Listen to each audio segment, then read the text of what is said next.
አንቺ ነው እንደ የፍቅር ተስፋኛ? አዎ ሰላም ብያለሁ። እንዴት ናችሁ? እንዴት ነሽ? ሁሉ ሰላም ነው? እግዚአብሔር ይመስገን። ከእስልምና ነው የመጣሽው? ሰዋራህ ነው ግን። አዎ ኦኬ። ከእስልምና የመጣሽ ነሽ? አዎ ያው ማለት እኔ ማመስገን አልችልም። በጣም ነው የማመሰግነው ከጨለማ ስለወጣኝ። ወይኔ ለምን እንትን ትያለሽ? ችግር የለውም። መልካም ምን ነው በውስጥ አመልሽልኝ። አላወራም አልሽኝ እኮ ላውራት። እኔ ትፈቅድልኛለህ? አያት ታወሪያለሽ። ቆይ ችግር የለውም። አንቺም እንትን ስለምትይ ችግር የለውም። የፍቅር ተስፈኛ ዋናው አንቺ መድኃኒትሽ ነው። ሀያት እንደ እህትሽ አንቺም ከጨለማ የምወጭበት ሩቅ አይሆንም፣ ቅርብ ነው። ዋናው ተስፋችንም አላማችንም እቅዳችንም እናንተ እኔ አብጃለሁ። አልሐምዱሊላህ አልሐምዱሊላህ። ሀያት ተረጋጊ። ያው እህትሽን አስገባንልሽ አይደለ? ሲጀመር እህት አብደሻል። አንቺ እኮ በቃ አብደሻል። ወላሂ ለአዚም ኖ እኔ በዚህ ማውራት እራሱ አልፈለኩም ነበር። እሷን በውስጥ አልመልስ ስልክ አላነሳ ስላለችኝ ነው እንጂ ጥያቄ ካሉሽ እኮ አንቺም ትጠይቂያለሽ። ችግር የለውም። አንቺም እርግጠኛ ነኝ ከጨለማ ትወጫለሽ። እና አሁን እኔ እና አንቺ ደግሞ እዚህ ልንሟገት ነው ወይስ ምንድን ነው? እሺ አዎ አብጃለሁ እንበልና አብጃለሁ እና በምን ልታድኑ ይፈልገሽ ነው? በመስቀል ነው? በጸበል ነው? ወይስ በየትኛው እምነት ልዳን? እስልምና ውስጥ በሆነ ነው። አሁን እዚህ ገብተሽ አትረብሽ። ለማንኛውም እኔ እና አንቺ ዝም የምንሟገትበት አይደለም። ለማንኛውም ሰላም ብዬሻለሁ እህቴ። በነገራችን ላይ ብታስተምሩልኝ ደስ ይለኛል። ታላሽ እህቴ ነኝ። ኦኬ ታናሽሽ ነች? ታናሽሽ ሆነ ትማራለች ነች? ትማራለች። ታናሽ እኔ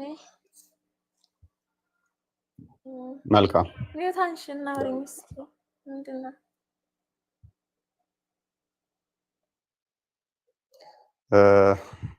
ሀያት ምንድነው? አትመውቱኛ እንዴ? ያ ቀስ በይና ተረጋጊና። ምንድነው እሱ ማለት ምንድነው እሱ የሆነው? ምንድነው የሆነው? እናንተ ልጠይቃችሁ ምን አድርጋችኋት ነው እንጂ አንቺ ደግሞ ማለት ነው ለፎሎ ብለሽ ወላሂ ለአዚም በጣም ታሳዝኛለሽ። ወረበለን ሀያት ጥያቄሽን ልመልስ። ምን አድርጋችኋት ነው? ክርስቶስን ቀመሰች፣ የክርስቶስን አስተምሮ አየች፣ ክርስቶስን አመነች። ብርሃን ነው፣ ህይወት ነው፣ ተከተለችው። የመሐመድን አስተምሮ ያሳለፈችበትን ዘመን አሰበች፣ ጨለማ ነው፣ ሰይጣናዊ ነው፣ ጥላ ወጣች። ስለዚህ ምንድን ያቀመሰባት ክርስቶስን ነው። ሲጀመር ወላሂ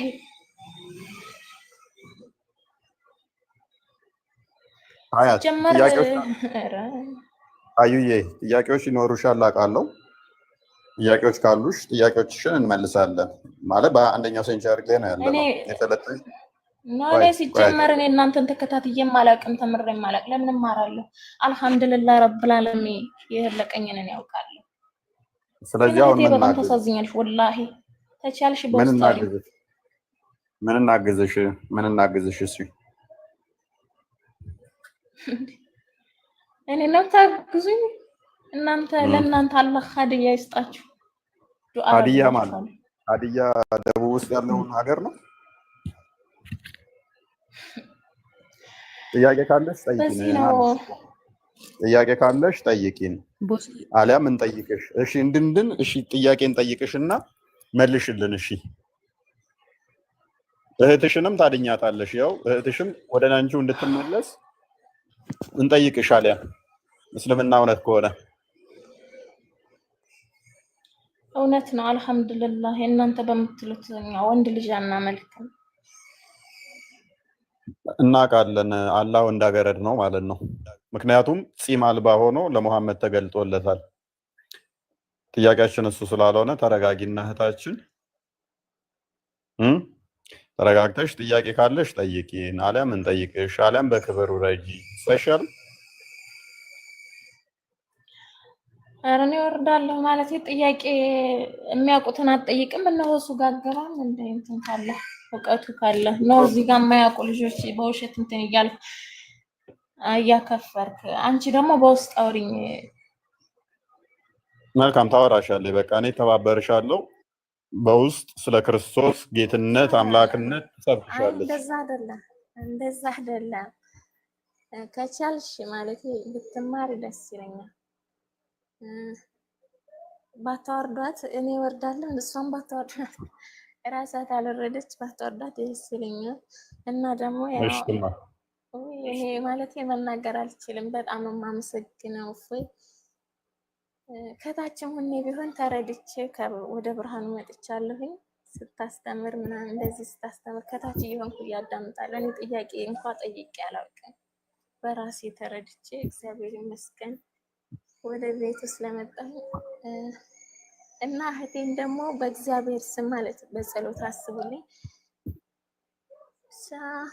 ብታስተምሯት ደስ ይለኛል። ማርያም እናስተምርልሻለን፣ ትማራለች። ክርስቶስ አልሐምዱሊላህ ወላሂ ትድናለች፣ እርግጠኛ ነኝ ትማራለች። አሁን እልህ ይዟል ነው አያት እልህ ይዟል ነው አሁን የምንልህ ነው ትማራለች። አሁን በኋላ ሁሉም ሲጀምሩ እንደዚህ ነው። መጀመሪያ ጊዜ ላይ ያላግጣሉ፣ ያሾፋሉ ምናምን ነገር ከጊዜ በኋላ ነው ሲጀመር። እናንተ አንቺ ደግሞ ማለት ነው ወላሂ ለፎሎ ብለሽ ከሆነ ታሳዝኛለሽ። ወረበል ተባን አስተግፍሩላህ። እሺ ለማንኛውም ሰላም ዋላችሁ። ለማንኛውም ሜቢ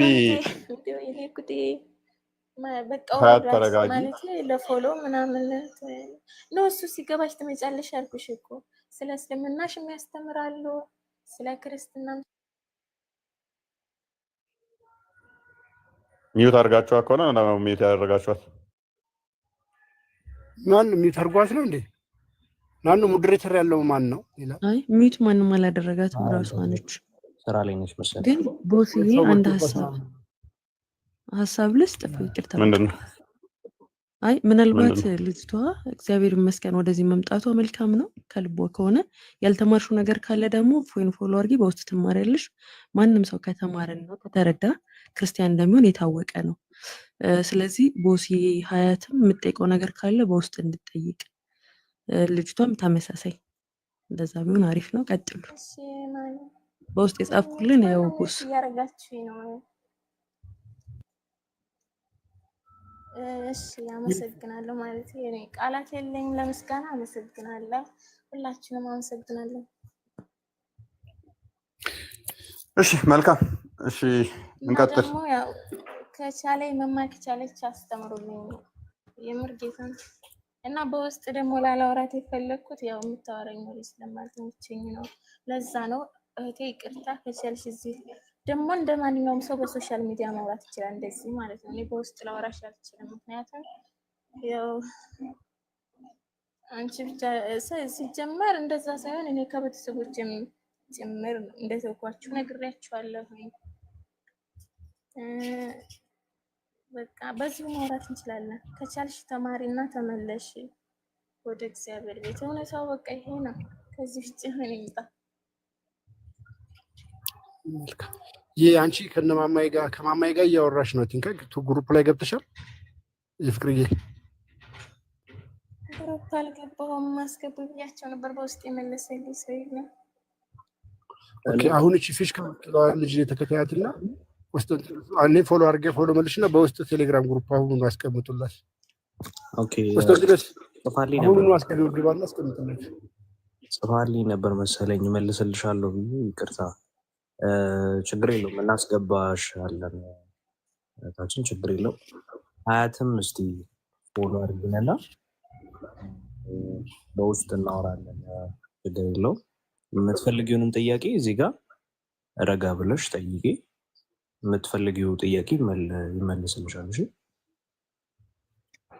ውስጥ እንዳትረሳ። አሁን መጠየቅ ሳይሆን ሲጀመር እሷ ምን ተረድታ ምንስ አግኝታ ሄደች በሚለው ነው እንጂ ልጠይቃት የቻልኩት። በውስጥ ብዙ አውርቻታለሁ፣ አልመለሰችልኝም። አይታዝ መስላለች ነው እኮ እሱን እንዲታረጋለች መሰለሽ። የተረዳችውን እውነት የቀመሰችውን እውነት ማወቅ ከፈለግሽ ከእውነት ሳይሆን መሸሽ ያለብሽ ስለምን ማወቅ እፈልጋለሁ? ከአላህ ውጭ አምላክ የለም። ስለዚህ አልፈልግም ምን ማወቅ። ቶፒኩ ተመለሱና ወደ ቶፒኩ ተመለሱ። ሙአሚና እንኳን ደህና መጣሽ። ኮስቴ ግን አሁን ነው ሙአሚና አለሽ? አለው ሰላም ነው። ሙአሚና ሰላም ነው። እንዴት ነሽ? ሰላም ነኝ። ደህና ነን። ሰላም ነው አይደል? አይ እኔ ሰላም እንዴት ደግሞ ነሽ? ነኝ ሙስሊም ወንክ ክርስቲያን ጀግና ሰው ደስ ይለኛል። ጀግና ነህ። የሆነ ቪዲዮዎችንም አይቻለሁ። እኔ ሙስሊም ነኝ አልሐምዱሊላህ። እና እንደዚህ አይነት ሰው በአለም ላይ ይኑር። እስላም ላይም ሆነ ክርስቲያን ላይ ፈሪ መሆን ዝም ብሎ እዛ ትንሽ የግሩፕ ከፍቶ ሰው የሚሞልጭ ሰው እንደዚህ ግልጽ ነፍስን ሰተ ስለምትከራከር በጣም ደስ ትላለህ። እንደዚህ ቀጥል። እንዳንተ አይነት ጀግና ሰው ካለ ክርስቲያንም ሙስሊምም ተከባብረው መኖር ይችላል። ግን እንደዚህ ዝም ብሎ እዚህ ውስጥ ትንንሽ የግሩፕ እየከፈቱ ሰው የሚሞልጩ በዛ በዚህ ሳይሆን ቁርአኑም ሐዲሱንም ባይብሉንም ግልጽ ቁጭ አድርጎ እንዳንተና እንደ ሁሱ መኖራችሁ ደስ ይለኛል። ቀጥሉ። እንደዚህ አትፍራ። እኔ ብሞት አልክ የሆነ ቪዲዮ አይቻለሁ። እኔ ብሞት እንደኔ እፎይ መቶ እፎይ ይመጣል ስላልክ ደስ የሚል ቪዲዮ አዳምጫለሁ። መሞት አንዴ ነው፣ ህይወት አንድ ነች። ለምን ድንጋይ የሚያመልክም መኖር ይችላል። ዓለም ሰፊ ነች ለሰው ልጅ። አላህ Subhanahu Wa Ta'ala ሲፈጥረን ብዛት ማንም ቆጥሮ የማይችለው ጸጋ ነው የፈጠረው። ሁሉም ሰው ይባላል፣ በዛ በዚህ ይባላል እንጂ አደም ሰው ነው። ከአፈር ነው የተፈጠርነው፣ በእናንተም በእኛም። ግን እውነቷን አላህ ያወጣል። ክርስቲያን እውነት ይሁን ሙስሊም ይሁን ብቻ ዓለም ሰፊ ነው፣ አላህ ያወጣል እውነት። ስለዚህ እንደዚህ ጠንካራ ሰው መኖር ደስ ይላል። ባለፈው ዮኒ ቤትም እንትን ስትሉ አይቻለሁ። አለ ምንም ፍርሃት ያለ ምንም ህግ በሚፈልገው ሰው ጋር አልከራከርም ብሎ አህመድ ሮጦ ሲወጣ አይቻለሁ። ይሄ ሁላ አያስፈልግም። ህግ ፈለገ ሰይጣን ፈለገ ምን አገባው? እኔ ምለው ለምን ይሄ ስለ ሃይማኖት ነው። ሃይማኖት የግል ነው። ህግ ቢፈልግህ ይፈልግህ፣ ቢሰቅልም ይስቀል፣ ሞት አንድ ነው። እነዚህ ጠንከር ብለህ መናገር ማውራት በጣም ያስደስታል። እኔ ቤተሰቦቼ ክርስቲያን ናቸው። እኔ ከሰለምኩ ቆይቻለሁ፣ ውሸት አይደለም ወላሂ። እና ክርስቲያንም ይኑር ጦንቃይ ይኖራል እንዴ? እንደዛ ፈራለሁ። ብቻ ይሄ ሁሉ ሰው ላይ መናገሬ በጣም ያሳዝናል።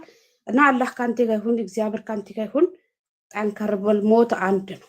ደስ ይላል። እንደዚህ በአለም ላይ ሲኖር እውነቱ ይወጣል ብዬ አስባለሁ። እና ሜቢ ወደ እስልምና ሄደሽ ከሆነ ክርስትና ላይ ጥያቄ የሆኑብሽ ነገሮች አሉ? አይ እኔ በልጅነቴ ነበር እስልምና የተቀበልኩት። በልጅነቴ በ8-9 ዓመት ይሆናል። ከእስላሞች ጋር ነበረ በስልምና ያደግኩት እና አልሐምዱሊላህ ስለ ክርስትና አልዋሽም፣ አውቀው ነገር የለም። ልጅ ሆኜ አስታውሳለሁ ቁርባን ምናምን ሲባል ትንሽ ነገር መቅመሳቸው ያችን ምናምን ነው ማስታውሰው። ቤተሰቦቼ ክርስቲያን ናቸው፣ እስላም ነኝ። ቤተሰቦቼ ጋር ሲሄድ ምንም ጥላቻ የለም፣ ፍቅር ነው እና ይሄ ደስ ይላል ነው ምለው። ለምን ማንም ማፈር የለበትም፣ ሁሉ እኩል መኖር አለበት። ግን ትንሽ በቃ ሁለታችሁን ብትከባበሩ ለህዝቡ ስትሉ ለፈጣሪ ስትሉ እና የሚያሳፍር ነገር ስታነቡ አለ አይደለ ሰሂህ ነው ወይ ባጥል ውሸት ነው ወይ ብለው በግልጽ ከኡስታዞች ጋር የሆናችሁ ብሎክ ሳትደራረቡ ብታስተምሩን ደስ ይለናል። እና አንተም ጠንካራ ነህ፣ እንደ ሁሱ አይነትም ጠንካራዎች አቡ ዛክር ነው፣ እሱም በጣም ጠንካራ ሰው ነበር። ያው አሁን ቀነስ ያለ ነው። በርቱ ነው ማለት። እስልምና ክርስትና ላይ ያልከኝ ምንም ጥያቄ አልነበረኝም። መጥፎ ነገር አላየሁም፣ አይዋሽም። እስልምና ላይ ስላደግኩኝ በቃ እስልምና ላይ እስካሁን አለው። ምንም የጎደለብኝ ነገር የለም። አልሐምዱሊላህ ሰላት ያምረኛል፣ ደስ ይለኛል። ሲሰግድ ስለሚደሰት ቁርአንም ትንሽ ቀራለሁ። አልሐምዱሊላህ ሃይማኖት የግል ነው። ምንም ችግር የለም። እየኖረ ነው። መልካም። እሺ ጥያቄዎች ምናምን ሲኖርሽ በነፃነት መተሽ ልትጠይቂኝ ትችያለሽ። ያው አንዳንዴ ደስ ያሉን ነገሮች ትክክል ላይሆኑ ይችላሉ። የሄድንባቸው መንገዶች፣ ያለንበት መንገድ፣ ያለንበት ሃይማኖት እውነት አንድ ነች። እውነት ብዙ ቦታ ልትሆን አይችልም። ተቃራኒ በሆነ ሁኔታ ላይ እውነት 2-3 ሊሆን አይችልም። ተቃራኒ ሆነው አንዲት እውነት ከሆነች ያችን እውነት መፈለግ ደግሞ ግድ ይለናል አይደለ? ናም صح እውነት ነው። ያ ስለዚህ ተከታታይ ጥያቄዎች ሲኖሩሽ በቀበይ ስናወጣ ከእግዚአብሔር የሚያጎላው ነገር የለም፣ የሚጨምርም የሚቀንስበት ነገር የለም። አንድ ሰው ከእስልምና ወጣ የሚጨምርበት የሚቀንስበት ነገር የለም። ግን አንዳንቴና እንደውሱ ጠንካራ ሰው መኖር ለማንኛውም ይጠቅማል ለማለት ነው። የወጡም ወጡ፣ የገቡ ገቡ። እናንተ ብቻ ጠንከር ብላችሁ አስተምሩ። ለአላህ ስትሉ፣ ለፈጣሪያችሁ ስትሉ፣ ለህዝብ ስትሉ በኋላ ሰላም መንገድ ተመካከር፣ ተወያዩ፣ እኛን አስተምሩን። እንደዛ ነው የሚለው ያለው ባለበት ቢጸና መራሱ ትምህርት ጥሩ ነው።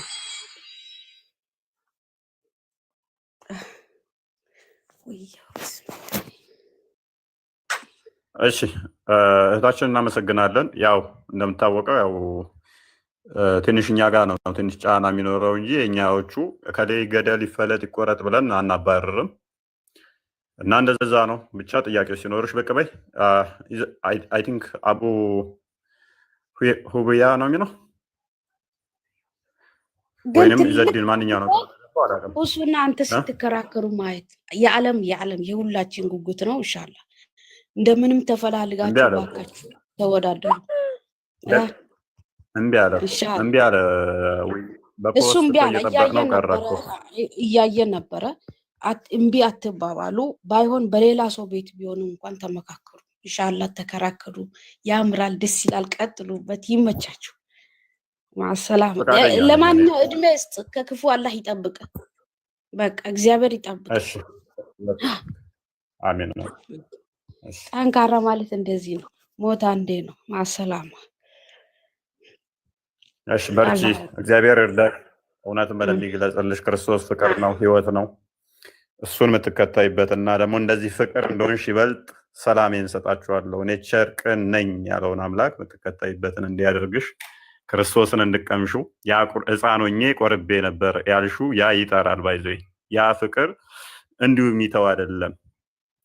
አንድ ቀን ይመልስሻል ብዬ ተስፋ አደርጋለሁ። ትመጫለሽ። በሕፃንነት ሳታውቂ የወጣሽውን ያንን ክርስቶስን ደግሞ ታዲያ ቢሆን ወላሂ ኢየሱስ ሰው እንደሆነ በመማሬ ነው። አሁን መመለስ እምቢ አልኩኝ። መመለስ ይችላለሁ እንዳልኩ ሃይማኖት የግል ነው፣ ማንም አይከለክለኝም። ግን ኢየሱስ ሰው ነው ብሎ በብዙ ቦታ ስለሚያወራ ኢየሱስ ማምለክ በዛ ምክንያት ነው ተውኩት። እኛው መሐመድ አናመልክ ነብያትን አናመልክ። እሱን ላስረዳሽ። ፈቃደኛ ነሽ? ፈቃደኛ ነኝ። ኧረ እኔ መልካም። ክርስቶስ ምን ብለን እናምናለን መሰለሽ? በስጋ የተገለጠ አምላክ ነው ብለን እናምናለን። በስጋ የተገለጠ አምላክ ነው ስንል ፍጹም አምላክ የሆነው የኔንና ያንቺን የባሪያው መልክ ይዞ በስጋ ተገለጠ። ያ ክርስቶስ አምላክም ነው ሰውም ነው። ልብ በይ፣ አምላክም ነው ሰውም ነው። አስቀድሞ ሁሉን የፈጠረ ነው። አምላክ ብቻ ነበረ። ያ አምላክ ብቻ የነበረው ግን በስጋ ተገለጠና ፍጹም ሰው ተባለ። ያ የሚታዩ ያ ኢየሱስ የተባለው እንደኔና እንዳንቺ ዝም ብሎ ፍጡር አይደለም። ከእናትና ከአባታችን የጀመረ ብቻ ሳይሆን በመለኮቱ አስቀድሞ የነበረ ሁሉን የፈጠረ ያ የተዋሃደውን ስጋውን ፈጥሮ ራሱ የተዋሃደው ነው። ለምሳሌ ልግለጽልሽ። እጅሽን ፀሐይ ላይ እንደዚህ ብትዘረጊ ፀሐዩ እጅሽ ላይ ይገለጣል አይደለ? ፀሐይ መጨበጥ ትችያለሽ በእጅሽ እንደዚህ ስለ አጨብጭም ፀሐይን አይደለ? ፀሐይ የሚጨበጥ አይደለም፣ ብርሃን ነው። ብርሃኑ እንደዚህ እጅሽን ስለዘረጋሽ ብርሃኑ እጅሽ ላይ ይገለጣል። ሳህ አይቻልም፣ ሳህ አይጨበጥም፣ ይገለጣል። መልካም። ያ እጅሽ ላይ ሲገለጥ ነው ፀሐይ የጀመረው መኖር ማለት እንችላለን ወይንስ አስቀድሞም ፀሐዩ ነበረ? ከእጅሽን ከመዘርጋትሽ በፊት ፀሐዩ ነበረ። እጅሽን ስትዘረጊ ግን እጅሽ ላይ ፀሐዩ ተገልጧል አይደል? አዎ። ክርስቶስ በስጋ ልክ እጅሽን ፀሐዩን እንዲህ ስትዘረጊ ፀሐዩ እጅሽ ላይ እንደተገለጠው በስጋ ተገለጠ። መገለጥ ነው። አምላክ አይታይም በይ፣ አይነካም በይ፣ አይዳሰስም በይ፣ አይመታም በይ፣ አይጨበጥም በይ፣ ግዙፍ አካል የለውም። ነገር ግን ያንን የኔንና አንቺን የባሪያው መልክ ሲይዝ በስጋ ሲገለጥ ያ መለኮት ተዋሃደው። አስቀድሞ መለኮት ብቻ ነበር ክርስቶስ። በመለኮት ብቻ የነበረው ግን ስግው ቃል በስጋ ሲገለጥ መለኮት ስጋ ውስጥ ተዋህዶ ተገለጠ ማለት ነው። ከዛ የሚታይ ሆነ፣ የሚዳሰስ ሆነ፣ የሚነካ ሆነ። ገባሽ እያልኩሽ ያለሁት? እየገባኝ። አስቀድሞ ሁሉን የፈጠረ ነበረ።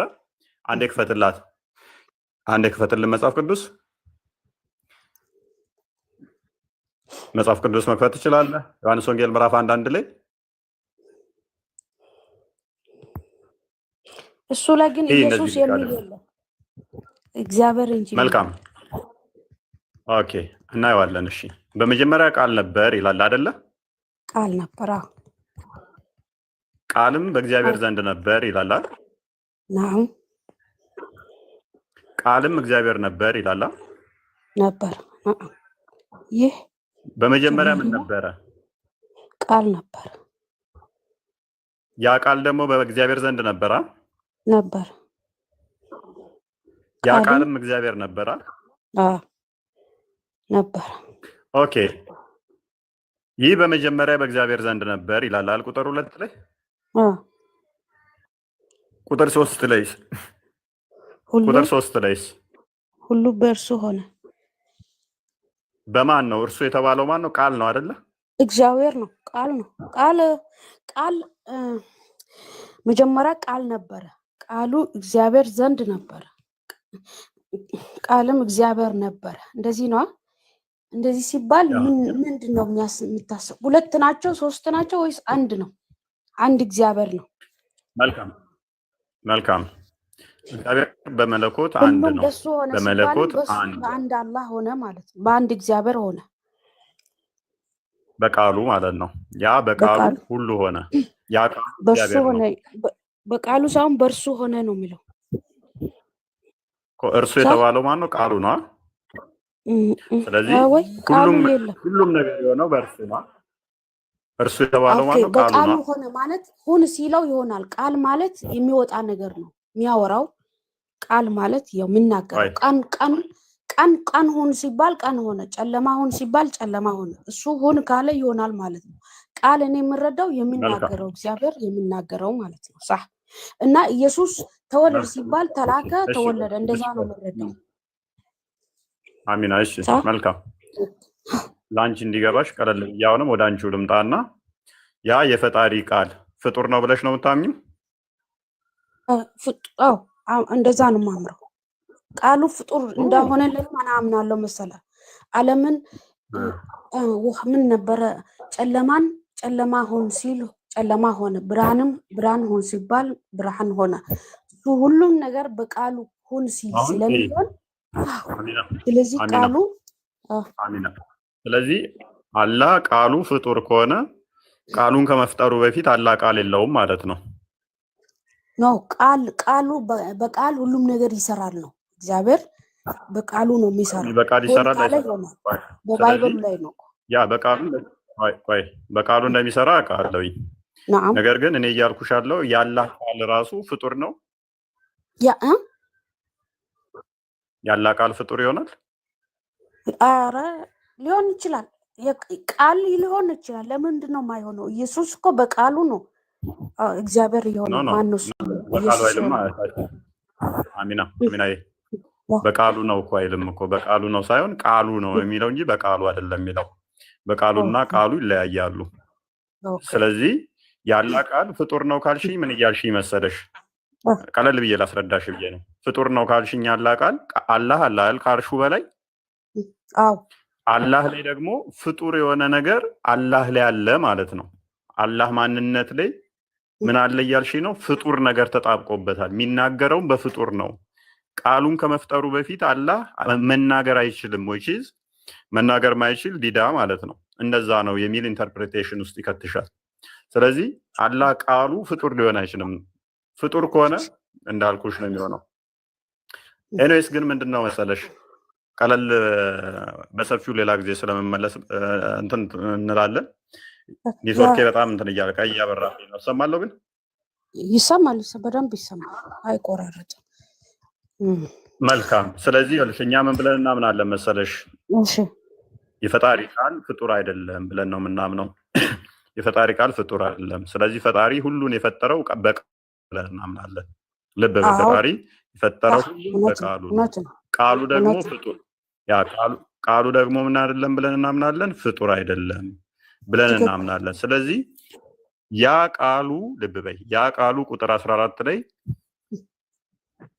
ስጋ ሆነ፣ ስጋን ተዋሃደና ተገለጠ። ቅድም እንዳልኩት መገለጥ ነው ቃሉ ማለት ነው። የፈጣሪ ቃል በስጋ ተገለጠ፣ ቃልም ስጋ ሆነ ይላል። እሺ ቃልም ስጋ ሆነ ይላል። ይሄ ቃል አስቀድሞ ነበር አልነበረም? እህታችን አሚና አልነበረ? ቃል አለ የለም? ስጋ ከመሆኑ በፊት አለ የለም? ይሄ ቃል አለ። ቃል ቅድሚያ ነበረ፣ እግዚአብሔር ዘንድ ነበር። ቴንክ ዩ በእግዚአብሔር ዘንድ ነበረ። ያ ቃልም እግዚአብሔር ነበረ አይደል? ትክክል። እሱ ራሱ ቃሉ ደግሞ ኢየሱስ ሆነ ነው አይደለ? የምትመሩት እንደዛ ነው። ያ በስጋ ተገለጠ። እንደዛ ከሆነ ኢየሱስ አለይሂ ሰላም ለምን እኔ ቃል ነኝ እግዚአብሔር ነኝ እኔ ቃል ነኝ ነበርኩኝ አላለማ። በአፉ ሲናገር ስላልሰማ ነው። መቀበሉ ይከብዳል። እንትን ዮሐንስ 7:42 እስከ 44 ያለው ራሱ ኢየሱስ በጣም ይገልጻል። መልካም፣ እዛም እንሄዳለን። በመጀመሪያ ደረጃ ይሄንን እንጨርስ። ልብ በይ፣ ኢየሱስ ቃል አይደለሁም ብሏል የሚል የለም። አንድ ሁለተኛ ደረጃ እነኚህ የጌታ ደቀ መዛሙርቶች ናቸው። የጌታ እግር ስር ቁጭ ብለው የተማሩ ናቸው። ስለዚህ ቃል ስጋ ሆነ ተብሎ የተነገረው ለኢየሱስ ነው። አይ ለኢየሱስ አይደለም እንዳንል ደግሞ ሌላ ማስረጃ እናምጣ። ዮሐንስ ወንጌል ራዕይ ምዕራፍ 19 ቁጥር 13 አንዴ ክፈትልኝ። ቃል ስጋ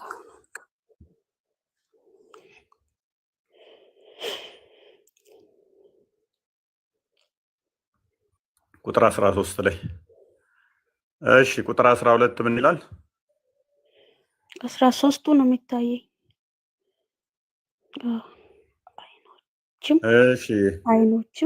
አይኖቹ እንደ እሳት ነበልባል ናቸው፣ በራሱ ላይም ብዙ ዘውዶች አሉ። ከራሱም በቀር አንድ እንኳ የማያውቀው የተጻፈ ስም አለው። በደም የተረጨ ክርስቶስ ለእኛ እንደተሰቀለ እንደሞተ እናምናለን። እኛ በደም ቤዛ እንደሆነን እናምናለን። የተቀረጸ በደም የተረጨ ልብስ ተጎናጽፏል፣ ስሙም የእግዚአብሔር ቃል ተብሎ ተጽፏል ብሎ ምስክር ይሰጠናል። በደም የተረጨ ልብስ የተጎናጸፈው ማን ነው? ክርስቶስ ነው። ኢየሱስ ነው። ይሄ ስለሱ አይደለም። ቃል ኢየሱስ አይባልም፣ የእግዚአብሔር ቃል አይባልም ካልሽን ቃል ከዚህ በላይ መረጃ ልናመጣልሽ አንችልም። ራዕይ ዮሐንስ ይሄ ራዕይ ነው የምትይን፣ ለምሳሌ ሱራ 37 ቁጥር 105 ላይ ራይትን እናንተ እንደምን ትቀበሉታላችሁ? ትክክል መገለጥ ነው ብላችሁ ትቀበሉታላችሁ። ይህንኛው ደግሞ ወንጌል ነው። ወንጌሉን ደግሞ የተማረው ከክርስቶስ እግር ስር ቁጭ ብሎ የተማረው ደቀ መዝሙር ነው የጻፈልን። ልብ በይ፣ የነገረውን ነው የጻፈልን፣ ያስተማረውን ነው የጻፈልን። በተመሳሳይ ግን ሱራ 4:171 ላይ ኢሳ ያላ ቃልና መንፈስ እንደሆነ ደግሞ ቁርአኑም ያስቀምጠዋል። ኢሳ ምንድነው? ያላ ቃሉና መንፈሱ ነው ይላል። እኔ ደግሞ ይህንን ጥያቄ እናንተ ላይ ዘወርስ አድርጌ ልጠይቀው እችላለሁ። ምን ብዬ? አንቺ የጠየቅሽኝን ኢሳ የት ቦታ ነው እኔ ቃሉና መንፈሱ ነኝ ብሎ የተናገረው ብዬ ጠይቅሻለሁ። እኔ የት ቦታ ነኝ? እኔ ያላ ቃልና መንፈስ ነኝ ያለው ብዬ ስጠይቅሽ መረጃ ልታመቻችም ማለት ነው። እኔ ግን በተሻለ ሁኔታ ምን አመጣልሻለሁ? አባቴ ብሎ ነው ሁሉ ጊዜ የሚያወራው። ለዛ እኮ እሱ ሌላ ጥያቄ ነው። ሌላ ጥያቄ ነው። እሱንም መልስልሻለሁ። ይኸውልሽ ቃሉም ከእርሱ የሆነ መንፈስ ብቻ ነው ይላል። ይህንን የነገረን ሌላ አካል እንጂ ኢሳ አይደለምና ኢሳ የት ቦታ ነው እኔ ቃሉ ነኝ መንፈሱ ነኝ ያለው ብዬ ብልሽ አታመጭም ከቁርአንሽ ላይ። እኔ ግን ምን ሰጠውሽ? ራሱ ደቀ መዝሙርቱን ያስተማረውን ኢየሱስ ምን እንደሆነ ነገረን ማለት ነው። ወደ አባቴ ብሏል። ምንድን ነው ወደ አባቴ? ጥያቄሽ እዛ ላይ ምንድን ነው? ሜቢ የእኛው ላይ እያልኩሽ ያለሁት ሜቢ ግልጽ ነው እዚህ ጋር ግን አዎ ግልጽ ነው። ቃል ያው ቃል ኢየሱስ ሆነ ነው። በቃ ቃል ስጋ ሆኖ ተገለጠ ብላችሁ እንደምታምኑ አስረዳኸኝ፣ ተረዳሁት። ቃል ያ ማለት ስጋ ምን ማለት ነው? ያ ቃል ኢየሱስ አስቀድሞ ስጋ እኔ መልካም እንደተረዳው ጎበዝ ቃል ስጋ ሆነ ሲባል ቃሉ ሁን ስላለ ሆነ እንጂ ኢየሱስ ማን ነው? እግዚአብሔር ቃል ሆነ፣ ቃሉ ደግሞ ኢየሱስ ሆነ ነው። ኢየሱስ ሚል እዚህ ላይ አልነበረም። ስለዚህ የምረዳው እኔ ኢየሱስ ሌላ ነው፣ ይሄ እግዚአብሔርም ሌላ ነው። እግዚአብሔር የነበረ ነው፣ ኢየሱስ ግን አሚና የተላከ ቃል ነው አሚና ብዬ ነው። አሚና ያለሽ ቃልም ስጋ ሆነ ሲል ቃል ወደ ስጋነት ተለወጠ ማለት አይደለም። ልብ በይ፣ መለወጥ ሳይሆን ወይንም ደግሞ የሆነ ስጋ ብቻ ሆነ ቃል የለውም ማለት አይደለም። ያ ቃሉ ምን ሆነ መሰለሽ? በስጋ የተገለጠ አምላክ ሆነ ማለት ነው። መለኮት የተዋሃደው ሆነ። ያ ስጋው ምንድነው? መለኮት የተዋሃደው። ስለዚህ እንዳንቺ ስጋን ይዟል፣ እንዳንቺ ግን አንድ ስጋን ይዟል። ነገር ግን ያ ቃል ያ እንትን ደግሞ ምንድነው? እሱ መለኮት የተዋሃደው ነው። ምንድነው ያልሽው? አንድ ጥያቄዎች መለኮት የተዋሃደው። እሺ ማለት እኔ እምቢ አልልም፣ ይሄን እቀበለዋለሁ። ኦኬ። ግን ኢየሱስ ክርስቶስ ብዙ ጊዜ ለዓለም ሰው አልተላከም። ይሄ ማነው ሀገሩ ሰው እስራኤል ብቻ መላኩ ለምን አስፈለገ? እግዚአብሔር ከሆነ ፈጣሪ ዓለምን የሰው ልጅ የፈጠረ ግሱፍ ለዓለም ሳይሆን ለእስራኤል ራሱ ነው ለእስራኤል የተላከው የሚያስታውቀው አይደለ? አንድ ይሄ ነው። ሁለተኛ ደግሞ ይሄ ዓለም ግዙፍን ዓለም የፈጠረ ፈጣሪ እግዚአብሔር እንዴት በራሱ በፍጥሩ እጅ ሊሰቀል ይችላል? ሊገደል ይችላል? ይሄንን በፍጹም የሚቀበለው ነገር አይደለም። ይቅርታ ግን ወንድሜ አንተ ጠንካራ እንኳን በእኔ ንግግርና በነዩሱም አትናደድም። እንዳትናደድ እድሜ ይስጣላህ ኢንሻአላህ። እንደዛ ይሄ ነው የሚያሳይ አንደኛ እነዚህ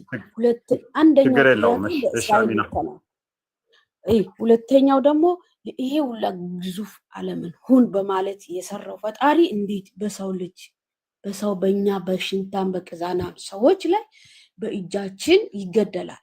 ይሄን በፍጹም እድሜ ልኬ መቀበል ማልችለው ነው። ሁለተኛ ደግሞ እሱ ምን ጊዜም ሲያወራ እኔ ከራሴ ምንም አንዳች ነገር ማድረግ አልችልም የሚለው ያሳስባል። ሁለተኛ መጨረሻ ላይ ይሄንን የተሰጠው ምን ነበር የተሰጠው? ለሱ ተሰጠኝ ይላል። ምን ጊዜም ይሄ ተሰጠኝ ይላል። የተሰጠውን ደግሞ ለእግዚአብሔር አሳልፎ እንደሚሰጥ ምን ነበር የሚባለው? ፍርድ እንዲፈርድ በሰው ላይ እንዲፈርድ ተሰጥቶታል። ጥያቄዎች ገባ አይደለ? ይገቡኛል። በቃ ይገቡኛል። ጥያቄዎች ተደርቤ ስላወራሁ ችግር የለውም። በእኛ በቅዘናሞች እንዴት ነው እሱ ፈጣሪ የሚመታው? እንዴት ነው የሚሰደበው ነው ያልሽው? አዎ በጣም ነው የሚያስደነግጠው። አንተ አስብ፣ እኛን የሚያክል ትልቅ ብርቱ ሰው የፈጠረ ራሱ ፈጥሮ በራሱ እጅ ፈጥሮ መልሶ ደግሞ በእኛ እጅ የሚሰቀል ፈጽሞ አይመስለኝም። ይሄ ነው የሚያሳስብ። በጣም ይገርማል።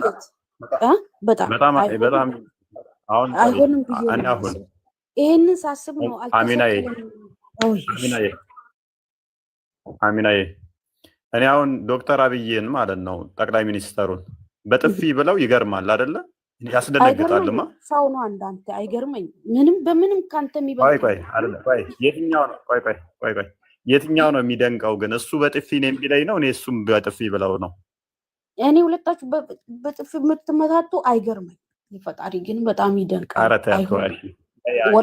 ወላሂ አንተም ሰው ተወለድከን እሱም ሰው ነው። በምን በዚች በኩርሲ እንደ ሰውኛ አሁን ባሰብሽው አሚን አንቺ ባሰብሽው እኮ ያ ልክ ነሽ።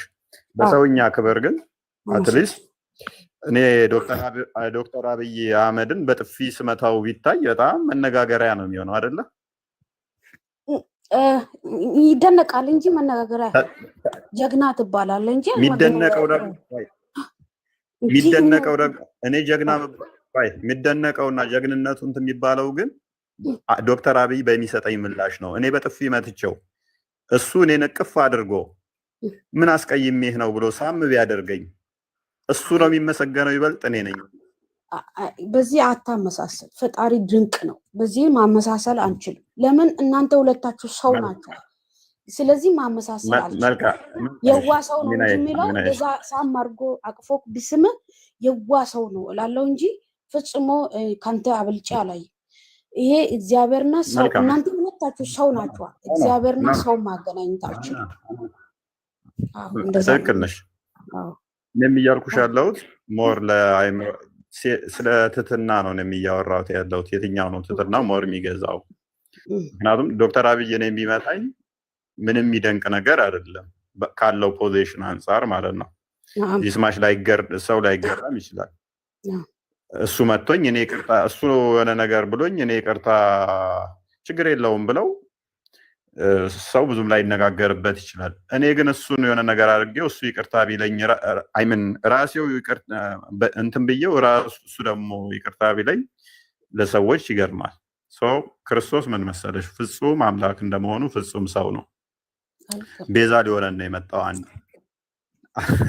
ቤዛ ሊሆነን ነው አንድ የመጣው። ሁለተኛ ደግሞ ለምን መሰለሽ ሊያስተምረን ነው የመጣው። ትትናን ሊያስተምረን ነው የመጣው። እኔ ፈርዘር ቤዛነት ላይ ከመሄድብሽ አሁን ሞርላንቺ አሁን ስለ ትትናው ልንገርሽ። ትትናን ሊያስተምረን ነው የመጣው። ምክንያቱም ሰዎች ምን ማድረግ አለባቸው የሚለውን ሊያስተምረን ነው የመጣው። ወንድም እሱን እምቢ አይደለም። ትትና አለው ጥሩ ነገር አስተምራ ተልኳል። ወላሂ እሱ ቀበላለሁ እኮ አለይሂ ሰላም ድንቅ ሰው ነው። አሚና ይሄን ፓርት ፈጣሪ አይደለም ለማለት ነው እንጂ እሱ ቀበላለሁ። አሚና ብትሰሚ ደግሞ መልካም ነው። እስኪ እፎይ ደግሞ ያውራና አዳምጪው እስኪ ቀጥል እፎይ። ምክንያቱም ድንቅ ነው ቀበላለሁ ካልሽ አንዴ ክፈትልን። እሱ ሊያስተምረን የመጣው ምንድነው? እሱ ምሳሌ ሊሆነን የመጣው። ምሳሌ ሊሆን ከሆነ ደግሞ የእስልምናን አስተምሮ ያፈርሰዋል። ምክንያቱም ሙሐመድንና አላህን የተሳደበ ሰው ቅጣቱ እጅና እግር እያፈራረቁ መቁረጥ ከዛም መግደል ነው። ሱራ 5:33 ላይ ኢየሱስ ያስተማረው ግን አይደለም ለሚሰድቡት ለሚገሉን እንኳን ይቅርታ እንድንጠይቅ ምንም እንደማያውቁ እንድንነግራቸው። አዎ ልክ ነው። ይኸውልህ አውቃለሁ። አንድ ፊቱ ቢመታ በአንድ በኩል አንድ ጊዜ አንድ አዳምጪኝ ታርጊና እፎይ ይጨርስ። እሺ ቀጥል እፎይ። እሺ ያ ሱራ 5:33 ላይ የነዚያ አላህንና መልእክተኛውን የሚዋጉ በምድር ላይ ለማጥፋት የሚተጉ ሰዎች ቅጣት መግደል ወይንም መስቀል ወይንም እጆቻቸውንና እግሮቻቸውን በማፈራረቅ መቁረጥ ወይንም ከሀገር ማባረር ነው። ሙሐመድንና አላህን መናገር ቅጣቱ ምንድነው? መገደል፣ እጅና እግርን እያፈራረቁ መቁረጥ ነው። የኛ አምላክ ግን ያስተማረን ምንድነው? እሱ ዮሐንስ ወንጌል ምዕራፍ 13:14 ላይ እሱ ዝቅ ብሎ መተናነስን ምንን ፍቅርን ያስተማረን። ታላቅ ሊሆን የሚወድ ምን ይሁን አለ? ለታናሹ አገልጋይ ይሁን። እናንተ መምህርና ጌታ ትሉኛላችሁ እንዲሁ ነኝና መልካም ትላላችሁ። እንግዲህ እኔ ጌታና መምህር ስሆን እግራችሁን ካጠብኩ፣ ልብ በሉ ጌታችሁ ሆኜ እግራችሁን ካጠብኳችሁ፣ እኔ መምህራችሁ ሆኜ ዝቅ ብዬ እግራችሁን ካጠብኩኝ፣ እናንተ ደግሞ እርስ በርሳችሁ እግራችሁን ትተጣጠቡ ዘንድ ይገባችኋል። ከፍ አድርገው። እኔ ለእናንተ እንዳደረገውላችሁ አለ። እኔ ምን ለእናንተ እንዳደረገው እናንተ ደግሞ ታደርጉ ዘንድ ምን እሱ እንዳደረገ ለፍጥረቱ እናንተም ታደርጉ ዘንድ ምን አድርጌያለሁ አለ? ምሳሌ ሰጥቻችኋለሁና አለ። ክርስቶስ ምሳሌ ሊሆነን ነው የመጣው። ለእኛ ምሳሌ ሊሆነን መጥቷል። አምላካችን ምን ሊሆን መጥቷል? ምሳሌ ሊሆነን መጥቷል። ዝቅ ማለትን፣ ለሰዎች ዝቅ ብሎ ራስ መተናነስን። እውነት እውነት እላችኋለሁ ባሪያ ከጌታው አይበልጥም፣ መልእክተኛም ከላከው አይበልጥም። ስለዚህ ዝቅ ማለትን፣ እኩልነትን አስተማረን ማለት ነው። ይሄንን እንድንማር ስለ ትትና እንድንማር ይሄንን ብታውቁ አለ።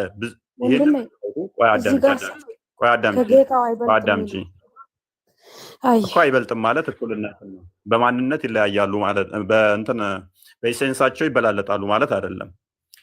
ይህን አንድ ሰው ለምሳሌ ባሪያ የሚባለው ሰው የሚባለው እኩል ነው። ለምሳሌ ሰው ያ ባሪያው ወደ ዝንጀሮነት ይቀየራል፣ ያንኛው ጌታው ደግሞ ወደ አንበሳነት ይቀየራል ማለት አይደለም። አይበላለጡም። በቃ በእንትን ይህን ብታውቁ ብታደርጉትም ብፁዓን ናችሁ አለ። ስለዚህ ከዚህ ክርስቶስ ያስተማረን አንድም ምንድነው ምሳሌ ሊሆነን የመጣው ፈለጉን ትቶልን ሊሄድ ነው። ከእርሱ የተማረው ክርስቶስ ሲሰቀል በመስቀል ላይ ሆኖ ጌታ ሆይ አባቶ የሚሰሩትን አቁምና ይቅር በላቸው እንዳለው በተመሳሳይ እስጢፋኖስ ምንድን ነበር ያደረገው? የሐዋርያ ሥራ ምዕራፍ 7 ላይ ቁጥር 53 አካባቢ 56 አይ ቲንክ ክፈትልኝ አንዴ። ከክርስቶስ የተማረው ምንድነው? ያሁኑ ምን ቆይ አስመለስበታለሁ። አንዴ ልጨርስና ሁሉም ተመሳሳይ ስለሆነ እንትን ልበል ከሰዓት አንጻር ግን ያሁኑ ወንድሜ ያሁኑ ራሱ ምን አለ? እውነት እውነት እላችኋለሁ የሚለው ጋር ምንድን ነው ያለው? 7:5 እውነት እውነት እላችኋለሁ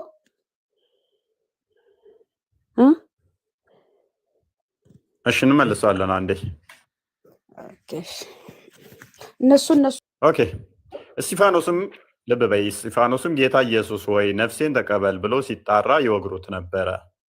ተንበርክኮም ነፍስን መቀበል የሚችለው አንድ አምላክ ብቻ ነው፣ ክርስቶስ ብቻ ነው። እስጢፋኖስም ጌታ ኢየሱስ ሆይ ነፍሴን ተቀበል ብሎ ሲጣራ ይወግሩት ነበር። ተንበርክኮም ጌታ ሆይ ይህን ኃጢአታቸውን አትቁጠርባቸው ብሎ በታላቅ ድምፅ ጮኸ። ይህንንም ብሎ አንቀላፋ። ሳኦልም ምንድነው ኦቨርኦል እስጢፋኖስ ታሪክ የሚነግረን? አስቀድሞ ኢየሱስ ምን አለ? እናንተ ጌታና መምህር ትሉኛላችሁ፣ እንደዚሁ አድርጉ ብሎ ፍቅርን፣ ትሕትናን ምሳሌ ሊተውላቸው እንደመጣ ነገረን። እስጢፋኖስ ይህንኑ ጌታ ሆይ ብሎ ልብ በሉ፣ እናንተ ጌታ ትሉኛላችሁ፣ መምህር ትሉኛላችሁ፣ እንዲሁ አድርጉ ግን ብሎ ነበረ። ክርስቶስ በመስቀል ላይ እንዳደረገው እስጢፋኖስ ደግሞ ለሚወግሩት ምን አይነት ፍቅርን የሰበከው? ተንበርክኮ ለሚወግሩት እንኳን ኃጢአታቸውን አትቁጠርባቸው ይቅር በላቸው እያለ ለወጋሪዎቹ ጸሎት ያደርግ ነበረ፣ ምህረትን ይለምን ነበረ። ስለዚህ ክርስቶስ ያስተማረን በተግባርም ነው። አምላካችን ያስተማረን በምንድን ነው? በተግባር ምን ማድረግ እንዳለብን። ልክ ሱራ 5:33 ላይ እንዳየነው እኔን ከተናገሩ ቁረጧቸው፣ ፍለጧቸው፣ ረዷቸው፣ ከሀገር አባሯቸው አይደለም። አምላክ በስጋ ተገልጦ ምንድነው ያስተማረን? ለጠላቶቻችሁ ምን አድርጉ? ምህረትን ለምኑላቸው። ይህንን በተግባር አስተማረን ማለት ነው። ይህንን ያደረጉበት በጉልበት ነው። አሚና በጉልበት ያደረጉበት ይመስልሻል? ክርስቶስ ላይ በኃይል ይመስልሻል? አይመስለኝም። ግን በየቦታ ስታነበው እኔ አሁን ክርክሬ ምንድነው? እግዚአብሔር አይደለም ነው ኢየሱስ፣ ሌላ ነገር አይደለም። እቀበላለሁ የእሱን ትህትና፣ መልካምነት። ኢየሱስ መልካም ነገር ማስተምሩን አልተው እረዳለሁ። ቆይ ሌላው ሰዓት ትግቢ። ቆይ አታስቢ ከማስፋትሽ በፊት ያነሳሽው አሁን ያነበብከው ላይ ራሱ የሆነ ነገር ተረድቻለሁ። እሱ እግዚአብሔር እንዳልሆነ ማለት ነው። ተልኮ መልስላት። ነብይነቱን ነው እንጂ እኔ እኮ አሁን የእሱ ትህትና የለውም እያልኩ አይደለም። የትኛው ነብይ ማለት ምን ማለት ነው? ነብይ የተላኩ ነብይ ማለት የተላኩ ለመልካም ነገር የተላኩ ናቸው። እንደነ ሙሴ አይነቶች ማለት ነው። መልካም። እሺ ምንድነው ታዲያ ጥያቄሽ? ክርስቶስ ይኸውልሽው በስጋ የተገለጠ አምላክ ነው ስንል ክርስቶስ ከአባቱ ዘንድ ተልኮ መጥቷል ከአባቱ ዘንድ። አዎ ያ መልካም ከአባቱ ተልኮ መጥቷል ማለት ግን ልክ እንደነ ሙሴ እንደነ አብርሃም ማለት አይደለም። እንደዛ አንቺ ማነሽ? ከየትኛው መጽሐፍ ላይ ያነበብሽ እንደዛ የሚል? በዚሁ አሁን ካነበብነው ላይም እኮ እሱ እያለ ነው እኮ እሱ ጌታ ትሉኛላችሁ የሚለው ቦታ ላይ ቅድም እውነት እውነት እላችኋለሁ የሚለው ላይ ብዙ ቦታ የተነሳቸው። አሚና አንቺ ጌታ ትይዋለሽ ኢየሱስን? ጌታ እለዋለሁ፣ ጌታ ይባላሉ። ሙሴም ጌታ ተብሏል። ብዙ አንብቤም በኋላ ብዙዎቹ ይሄ ዮሐንስ ማንም ሐለራ ዮሴፍም ጌታ ተብሏል። ጌታ ይባላሉ። ምን ላይ የተባለው? ምን ላይ የተባለው ያሉበት ቦታ እንትን ባሌዝም አውቃለሁ እና ጌታ ብሩክ ይባላል። ጌታ ነው እግዚአብሔር ባይ አዳምጪ። እሺ ምን ገባ? በመጀመሪያ ምን ዘናን መሰለሽ ቃል እንደነበረ አውቀሻል አይደለ? በመደዛ እኮል ተፈቀደለት ነው። አይ ያወራሽ ነው። ቃል እንደሆነ አውቀሻል። አሚና ሚዩት ነሽ። ቃል እንደሆነ ተማምነናል አይደለ? ቃል እንደሆነ አምነናል። ኢየሱስ ቃል መሆኑ አምናለሁ። ቃል ነው። በስጋ እንደተገለጠም አምነናል። ኖ በስጋ ተገለጠ፣ ግን ቃል ነው፣ ተልኮ ነው፣ ነብይ ነው ብዬ ነው ማምነው። ቃል እንደሆነ ተማምነናል። ቃል እንደሆነ ተማምነናል። ሁሉም ነገር በቃል እንደሚሰራ አምናለሁ። በቃል ይሰራል የሚለውን እሺ፣ መረጃ በቃል ነው የሚሰራው መረጃ መጽሐፉ ማይለው ለምን ትያለሽ? መጽሐፉ ማይለው ለምን ትያለሽ? እሷ በቃል አንድ ነገር አይሰራም። ይሄ ቀን ሁን ሲባል የሆነው አይልማ አሚን አይልም እንደዛ እሺ አይልማ። ብቻ እኔ ኢየሱስ ሰው ነው ብዬ ነው ማምነው። ይቅርታ አድርግልኝ ወንድሜ፣ አትቆጣኝ። ለምን ፍጹም ሰው ነው ይላል፣ እሱ ያስፈራኛል። ፍጹም አምላክ ነው የሚለው ግን ቢሆንም ብዙ ቦታ ላይ ተልኬያለሁ ይላል። እኔ ከራሴ አንዳች ነገር አልሰራም፣ ከላከኝ ፈርዳለሁ ምናምን የሚለው ላይ አሁን ያለሽ ብዙ ጥያቄዎች አይምሮሹ ላይ ይዘሻል። ጥያቄዎቹ ግን ምንድነው ያልሽ? አዳምጪ፣ ይገባኛል። ብዙ ጥያቄዎች ስለያሽ እነኛ ሁሉ ጥያቄዎች መልስ የሌላቸው መስሎሻል። እንደዛ እየተሰማ ፊል እያደረግሽ ያለሽ አይ ነው። ሁሉም ጥያቄዎችሽ ግን በጣም ቀላልና የሚመለሱ ናቸው። ግን ምንድነው እሱ ከአንዳንድ ማላመድ ትችያለሽ ወይ ሊከብድሽ ይችላል። አይ ነው። ምክንያቱም ጥያቄ ብቻ ስለተሸከምሽ ማለት ነው። ለመልሶቹ ምን ያህል ዝግጁ ነሽ አላያቅም። መላክ ሲባል ቅድም አልኩሽ እኮ መገለጥ ነው። እኛ ልሽ አምላክ በሁሉ ቦታ የሞላ ነው ብለን እናምናለን።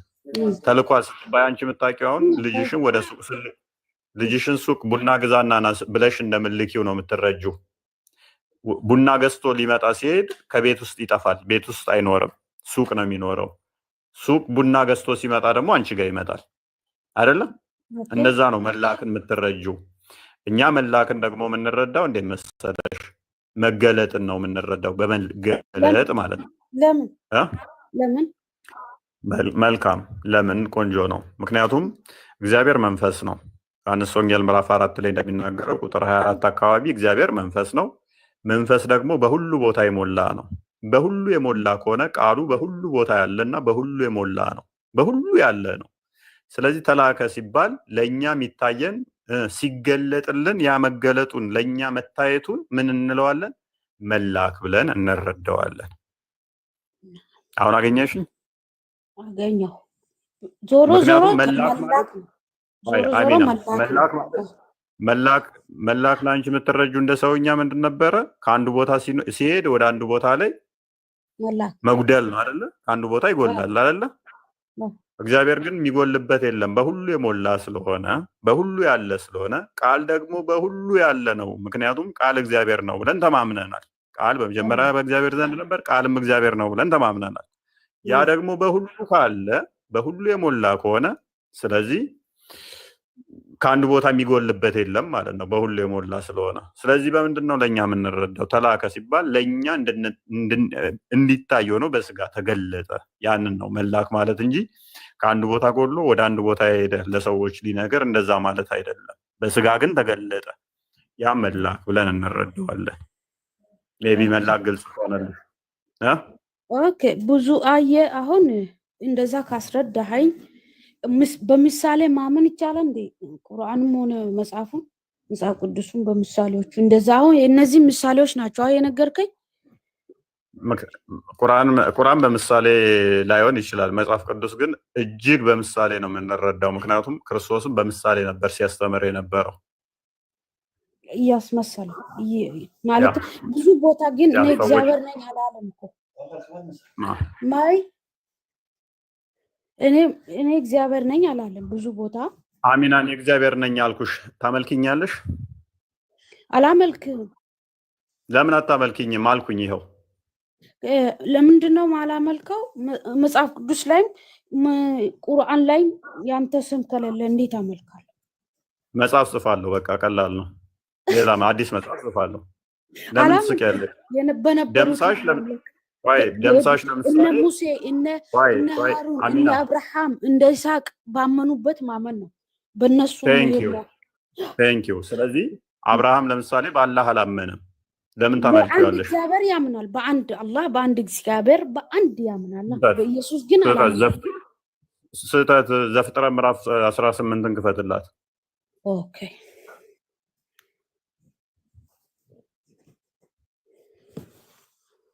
አላህ ለአብርሃም ተገልጦለታል። አይቶታል። አብርሃም አላህና አብርሃም ተገናኝተው ነበረ። አላውቅም። አላህ ለሰዎች ይገለጣል ምድር ላይ መጥቶ አይገለጥም። መልካም። እሺ አንብቤው። እሺ እየሰራው ነው። አንብቡልኝ። እያዳመጥኩ ነው። በቀትርም ጊዜ እርሱ በድንኳን ደጃፍ ተቀምጦ ሳለ እግዚአብሔር በመምሬ የአድባር ዛፍ ተገለጠለት። ዓይኑንም አነሳ፣ እነሆ 3 ሰዎች በፊቱ ቆመው አየ። ባያቸውም ጊዜ ሊቀበላቸው ከድንኳኑ ደጃፍ ተነስቶ ሮጠ፣ ወደ ምድርም ሰገደ፣ እንዲህም አለ። ማን ተገለጠለት ነው የሚለው? እግዚአብሔር። አላህ ለሰው ተገልጦ ያውቃል? ምድር ላይ መጥቶ ለአብርሃም ተገልጧል? አዋ እንደዚህ አለ እኮ ለሙሴ መገለጥ፣ ለአብርሃም ብዙ ቦታ እና ለዮሴፍ ይገለጣል። የለም በብርሃን ይገለጣል። ለሙሴ ራሱ ይገለጣል። በመላእክ ተልኮ ማለት ነው። እንዴት እንደሆነ አላህ በመላእክ ተልኮ ይገለጣል ማለት በብርሃን አላህ በመላእክ ተልኮ በብርሃን ማለት ግን ማንም ሰው አያየውም እሱ ማለት ነው። እኔ እያልኩሽ ያለው ለአብርሃም ያው 3 ሰዎች በ3 ሰዎች አምሳል ተገልጦለታል። ኦኬ እንደዛ ነው። ግን ኢየሱስ ታይቷል።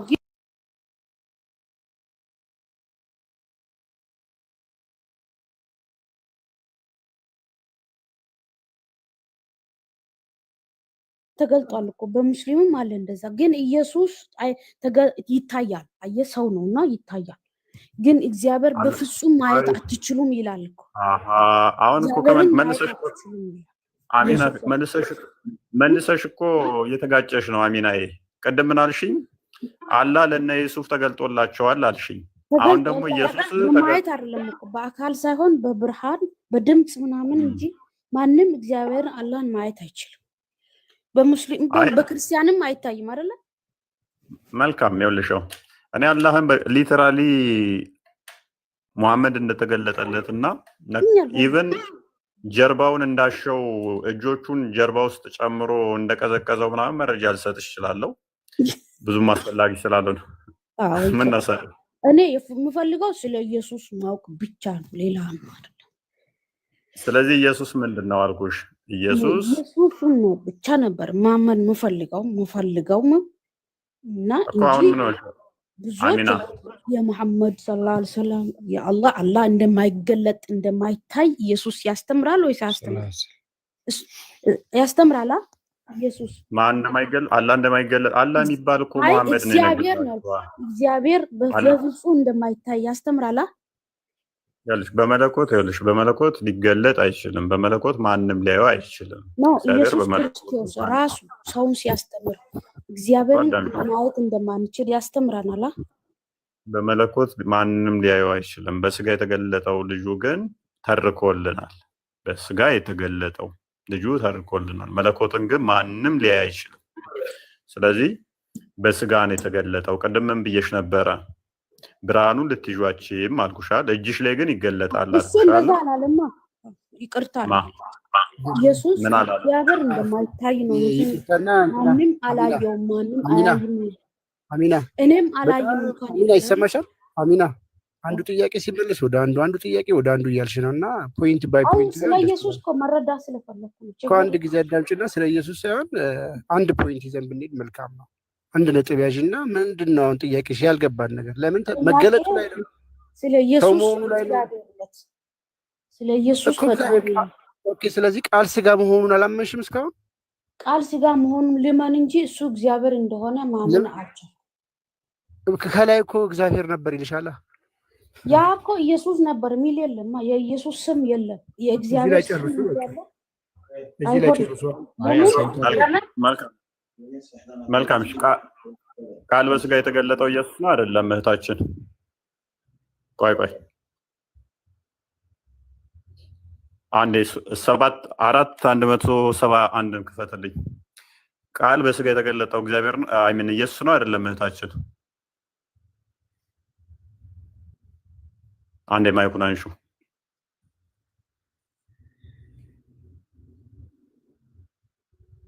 አሚና ሚዩት ነሽ። ሚዩት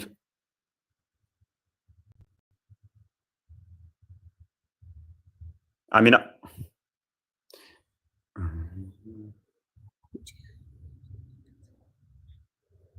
በስጋ የተገለጠው ቃል ኢየሱስ ነው አይደለም? በስጋ የተገለጠው ቃል ኢየሱስ ነው አይደለም?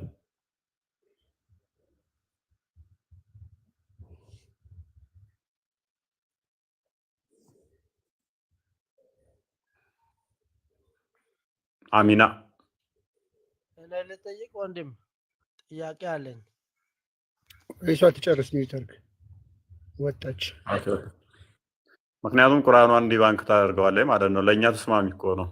ቃል እግዚአብሔር አይደለም ካለችን ኢየሱስ አይደለም ራሱ እንትኑን ተፈለገች ራሱ የተናገረበት ታመጣዋለች እዚህ ጋር። ምክንያቱም ኢሳ ቃሉ ነው ይላል። ቃሉም ከእርሱ የሆነ መንፈስ ብቻ ነው ብላ ታምናለች ቁርአኗ ላይ። ኤኒዌይስ አብዱል ነስር።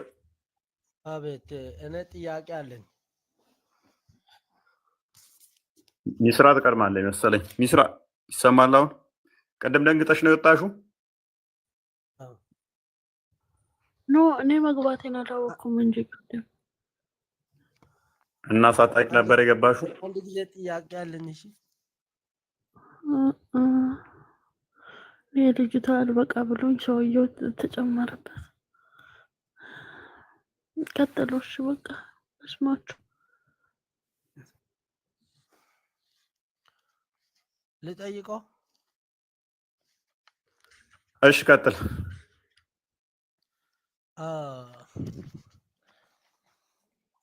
ኢየሱስ ችሎታ አለ ወንድም?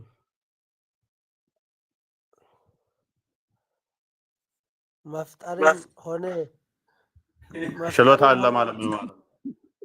ኢየሱስ ፈጣሪ ከሆነ ማለት ነው እንዴት ነው አልችልም ብሎ ይናገራል? ዮሐንስ 5:30 ላይ እኔ አንዳች ላደርግ አይቻለኝም፣ የሚሰማው ነው የሚፈርደው፣ ፍርዴም ቅን ነው ይላል። እንዴት ነው ፈጣሪ ከሆነ እንዴት ነው እንደዚህ ማለት የቻለው? ኦኬ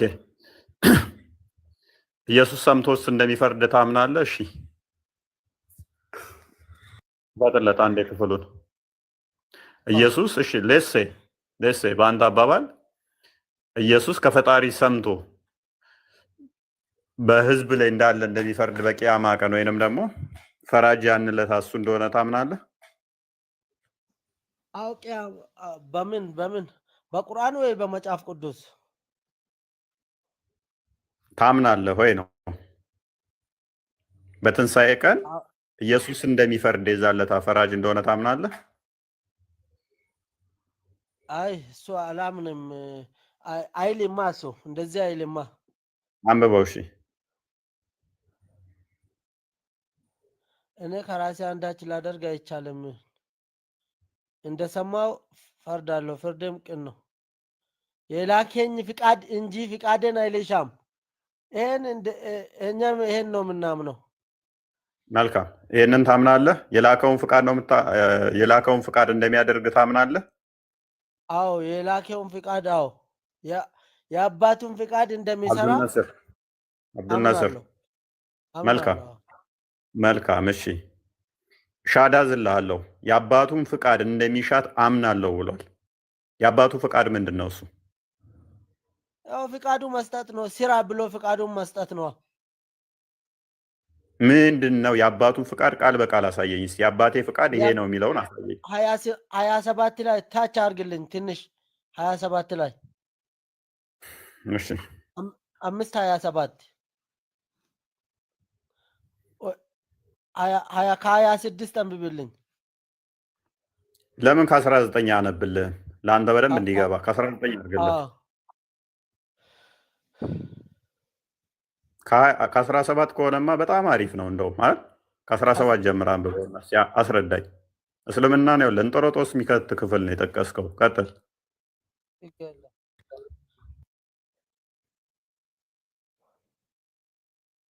ቀጥል። አባቴ እስከ ዛሬ ይሰራል እኔም ይሰራለሁ። ኖ አንብበው ሙሉን። ማን ነው የሚለው? ኢየሱስ ብለህ ጀምር። የት? አዎ አንብቡ እናንተ አንብበው፣ ራስ አንብብ። አዎ ኢየሱስ ግን አባቴ እስከ ዛሬ ይሰራል እኔም ደግሞ ይሰራለሁ ብሎ መልስላቸው። አዎ መልካም። ቆይ በፍቃዱ ይሰራል። ዝቅ አድርገው። ኢየሱስ አባቴ እስከ ዛሬ ይሰራል እኔም ደግሞ እሰራለሁ ብሎ መለሰላቸው። አባቴ ያለው ማንን ነው? አንድ አምላክ ነው። አላህ አምላክ አባት መሆን ይችላል? እንደ እስራኤል ነው። አሁን መጽሐፍ ቅዱስ ስለሆነ አላህ መሆን ይችላል ወይ? አብዱል ነስር አላህ ሚስት ሳይኖረው አባት መሆን ይችላል? ልጅ መውለድ ይችላል? ቆይ አሁን መጽሐፍ ቅዱስ ላይ ነው አለን እንጂ ቁርአን ውስጥ የለንም። ይችላል ወይ ነው የምንናገረው? እግዚአብሔር ብለን ነው የምንናገረው ወይ አባት? አብዱል ናስር አንተ ሙስሊም ነህ። እንደ ኤቴስታ ለማወራህ እንደ ሙስሊም ነው ማወራህ ነኝ። አላህ ምክንያቱም ይህን ኢየሱስ አስተምሯል ብለህ ነው ያመጣኸው። እስልምናን ገደል የሚከት ጥቅሳት ትጥቀስ ነበር። በቁርአን አባት የለንም። በቁርአን አባት አንትልም። ስለዚህ በቁርአን አባት እንልምኛ ቴንኪዩ። ስለዚህ ሙሐመድ ከጊዜ በኋላ ያስተማረው አስተምሮ ከኢየሱስ አስተምሮ ጋር የሚለያይ ነውና አጋንንታዊ ነው እንላለን። አንድ በል። ሁለተኛ ኢየሱስ ግን አባቴ እስከዛሬ ይሰራል እኔም ደግሞ እሰራለሁ ብሎ መለሰ። አንድ ፍጡር ተነስቶ የተሰጠ ነገር ነው የሚሰራ። ቆይ አዳምጥ። ይሁን እንቀጥላለን። ቆይ አባቴ እስከዛሬ ይሰራል እኔም ደግሞ እሰራለሁ ብሎ የመለሰላቸው በሰንበት መስራትን ነው። እንደ እስልምና አስተምሮ አስቀድሞ በነበሩት በተውራት በኢንጅል ላይ ሰንበትን መስራት የሚችል ማን ብቻ ነው? ወደ ታች አንብቡልን። እሺ እስከ 19 አንብቡልን እንረዳለን። ቆይ ተፍጥር አስቀድሞ አይምን ሰንበትን መስራት የሚችል ማን ብቻ ነው? ይመልስልኝ። ሰንበትም እሁድም አንድ ነው። ማን ብቻ ነው መስራት የሚችለው? ሱራ 2:65 እንደ ክፈትልኝ።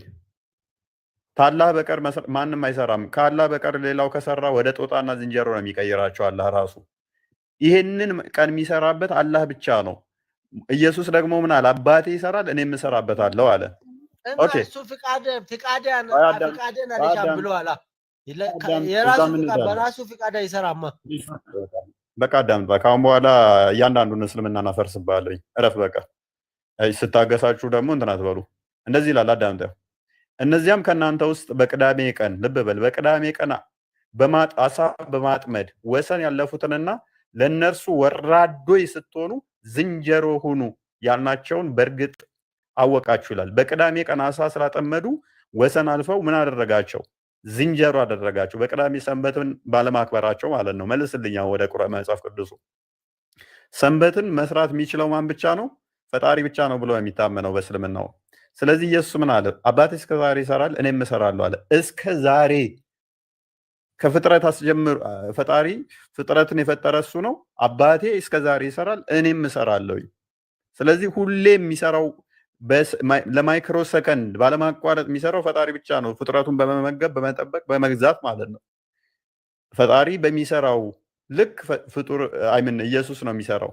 አንድ ፍጡር ተነስቶ አላህ እስከዛሬ ይሰራል እኔም እሰራለሁ ማለት ይችላል ነስር አሚን አብዱል ነስር ጨርሰሃል ማለት ይችላል ወይ? አንተ ተነስተህ አላህ ይሰራል እስከዛሬ እኔም እሰራለሁ አንተ የሆነ ስራ ትሰጠኛለህ ልበል አይልም ትሰጠኛል የሆነ ስራ ብለህ ከሰጠኝ ማለት ነው እኔ በአንተ ፍቃድ እሰራለሁ አንተ ካልፈቀድከኝ ደግሞ አልሰራም እንደዚያው ነው መልካም እሺ እንቀጥል እሺ እንግዲህ ሰንበትን ስለሻረ ብቻ አይደለም ምን እንደሆነ ላሳየው እዚሁ መልሻውንም ላፍርስበት ያነሳው እንግዲህ ሰንበትን ብቻ ስለሻረ ብቻ አይደለም ነገር ግን ደግሞ ራሱን አንብበው ቀጥል ራሱን ከሚለው ጀምር አንብብልኝ እኔ ላንብበው ወይስ እሱ ያንብበው?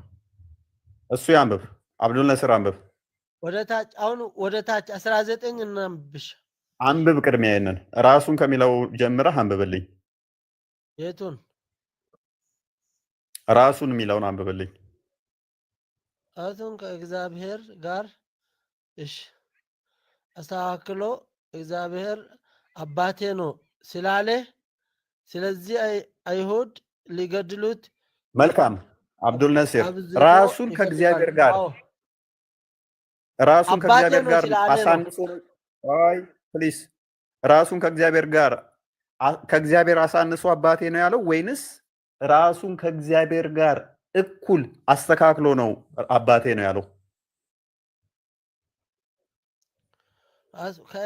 ከእግዚአብሔር ጋር አስተካክሎ ነው እኩል አይደለም አስተካክሎ ነው አለ ስለዚህ ራሱን ከእግዚአብሔር ጋር ያስተካክላል ማለት ነው ኢየሱስ እና አባቴ ነው ብሎ እሱ ደግሞ ኢየሱስ ደግሞ አባቴና አባታቸው አለ የኢየሱስ አባት የኛም አባት ነው ታውቃለህ አብዱል የኢየሱስ አምላክ የኛ አምላክ ነው አምላኬና ዮሐንስ ዴቪል ማኒፌስት እያደረገብህ ነው ተረጋጋ ትጩህ ሌላ ቦታ አትግባ የጠቀስከውን ጥቅስ ራስ ያመጣውን ጥቅስ እንየው ራሱን ከእግዚአብሔር ጋር ምን አድርጎ ነው የሚለው አስተካክሎ ማለት እኩል አድርጎ እኩል ማለት ነው ምን ኢየሱስ ራሱን ከማን ጋር ከእግዚአብሔር ጋር ፕሊስ አዳምጥ አስተካክሎ ማለት ምን ማለት ነው ማስተካከል ማለት ምን ማለት ነው ማስተካከል ማለት ምን ማለት ነው ቃሉን አትቀይር ብዬ ነው እንጂ ማስተካከል ማለት እኩል ማለት አይደለም እሺ ቁጥር 19 ያርግለት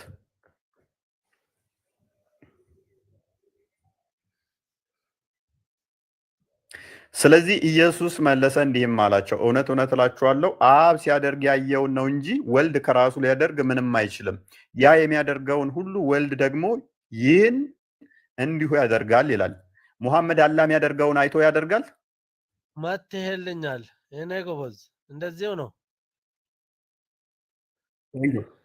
እኔም ያንተ ወጥመድ ውስጥ ለመግባት ነው የመጣውልህ በጣም ወጥመድ ውስጥ ከተኸኛል አንድ ፍጡር ተነስቶ አንድ ፍጡር ተነስቶ አብዱል ነሲር አትሳቅ አንድ ፍጡር ተነስቶ ፈጣሪ ሲያደርግ ያየሁትን ነው ማደርገው ፈጣሪ የሚያደርገውን ያንን እኔም አደርጋለሁ ማለት ይችላል እንዴት ፈጣሪ እንዴት ነው ፈጣሪ እንዲያርግ ከሰጠው ያረጋል እኔ አልጠየቅኩም እንደዛ ብዬ ምክንያቱም እዚህ ጋር ምንድነው የሚለው እውነት እላችኋለሁ አብ ሲያደርግ ያየውን አለ እንጂ ወልድ ከራሱ ሊያደርግ ምንም አይችልም አለ ያ የሚያደርገውን አብ ማለት ነው የሚያደርገውን ሁሉ ግማሹን አይደለም የሚለው የተወሰነውን ሲሰጠው አይደለም የሚለው የሚያደርገውን ሁሉ ወልድ ደግሞ ይህን ያደርጋል አለ ምክንያቱም አባቴ እስከዛሬ ይሰራል እኔም እሰራለሁ ብሎ አባቱ ፍጥረትን ፈጥሯል እሱም እንደሚፈጥር ሁሉን አስገኝቷል እሱም እንዳስገኘ እየነገረን ነው እኩል አደርጋለሁ ምክንያቱም ራሱን ከማን ጋር አስተካክሏል ይላልና ከእግዚአብሔር ከአባቱ ጋር አስተካክሏልና ይላል እኩል ምክንያቱም ተተስተካከለ ደግሞ ያ አባቱ የሚያደርገውን ልጁም ያደርጋል እሱ ነው እየነገረን ያለው እንቀጥል አንተ የጠቀስከውን ስፔሲፊክ 30ኛውን ያልጥቀስ 30ኛው ሌሊድልህ እያንዳንዱን እንዲየበተንን እስልምናን እያፈረሰን እንሂድ ወይንስ ቁጥር 30 ሌሊድልህ አሁን ቆይ ይሄን አንድ ጊዜ ላንብበው አንድ ጊዜ አንብብ ይቅርታ አድርግልኝ። አንብብ። እሺ ስለዚህ ኢየሱስ መለሰ እንዲህም አላቸው፣ እውነት እውነት እላቸዋለሁ አብ ሲያደርግ ያየውን ነው እንጂ ወልድ ከራሱ ሊያደርግ ምንም አይችልም። እና አብ አምላክም ከሆነ ወልድም አምላክ ከሆነ ስልጣናቸው ይበላለጣል ማለት ነው። አውፈይ አልወጣኝም። አንብብና ጨርስ። እንዴት ለራሱ ማድረግ አይቻልም? አብ ሲያደርግ አይቼ ነው እንጂ ያለ ነው እኮ። ጨርሶ አንብብና ጨርስ። አይችልም ካለ ጨርሶ ወልድ ከራሱ ሊያደርግ ምንም አይቻልም። ቀጥሎ ያ የሚለውን ከዚህ ጀምረ ቀጥሎ የሚያደርገውን ሁሉ ወልድ ደግሞ ይህን እንዲያደርግ እንዲሁ ያደርጋልና እና በትእዛዝ ነው የሚሰራው። ትእዛዝ ማንም የፈጣሪውን ትእዛዝ ከተቀበለ ይሰራል። አብዱልናስር ትእዛዝ የሚለውን አሳየኝ እስቲ። እኔ አልተነበበልኝም፣ ከስርም ያሉት አላዩትም። ትእዛዝ የሚለው የትኛው ቃል ነው? አይደለም። ትእዛዝ የሚል የቱ ጋር ነው ያነበብከው? ዮሐንስ 5:30 ላይ ያለ ፍቃድ አላለም። እሱ ያለ ፍቃድ አላለም። እችኛዋን ሳታነብ ነው 30 የደረስከው። ወይኔ እኔ ጠንበለላለች ሴትዮዋ። 30 ላይ አድርግልኝ። እያንዳንዱን እስከ 30 ድረስ አፈርስብህ ነበረ። በዚህኛውም እኔ 30 ላይ ላድርግ። ጊዜ ለመግደል እናነባለን። እስከ 30 ወደ ታች አድርጎ 19 ላይ እስከ 30 እናነባለን። ተውኩልህ። ምክንያቱም ወደ 23:20 ከገባን ደግሞ ከመቃብር ድምፁን እንደሚሰሙት እንደሚፈርድ ምናምን እንደሚናገረው ፈራጅ ማን ነው? ከመቃብር ድምፁን የሚሰሙት ማን ነው? ከፈጣሪ ውጭ ማንም እንደሌለ በትንሣኤ ህይወት የሚሰጥ ኢየሱስ ብቻ እንደሆነ እዛ ላይ ያመጣልህና አምላክነቱን ነው ይበልጥ ማሳይብህ። ግን 30 ላይ ልምጣልህና ለአንተ ልስማማለህ። 30 ላይ ከቁጥር 28 ጀምሮ እንደዚህ ይላል፣ በመቃብር ያሉት ሁሉ ድምፁን የሚሰሙበት ሰዓት ይመጣል አለ። መልካም ያደረጉ ለህይወት ትንሣኤ፣ ክፉም ያደረጉ ለፍርድ ትንሣኤ ይወጣሉና በዚህ አትደነቁ። እኔ ከራሴ አንዳች ላደርግ አይቻለኝም። እንደሰማው ፈርዳለሁ፣ ፍርዴም ቅን ነው። የላከኝም ፍቃድ እንጂ ፍቃዴን አልሻምና አለ። አሁን ጥያቄያችሁ የእናንተ ምንድን ነው? እሱ የአብዱል ነስር ጥያቄ ምንድን ነው? እኔ ከራሴ አንዳች ላደርግ አይቻለኝም፣ እንደሰማው ፈርዳለሁ፣ ፍርዴም ቅን ነው። የላከኝም ፍቃድ እንጂ ፍቃዴን አልሻምና አለ። ስለዚህ ክርስቶስ ምን ብሎ ተናግሯል ነው?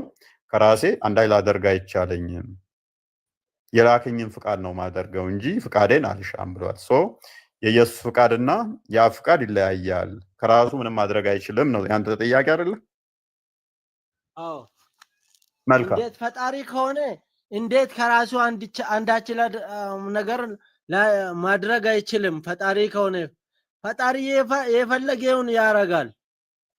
እሱ ደግሞ ፈጣሪ ከሆነ ለምን የፈለገ ለራሱ አያደርግም? እሺ ልመልስልህ። ፍቃዴን አልሻም አለ፣ ከራሴ አላደርግም አለ።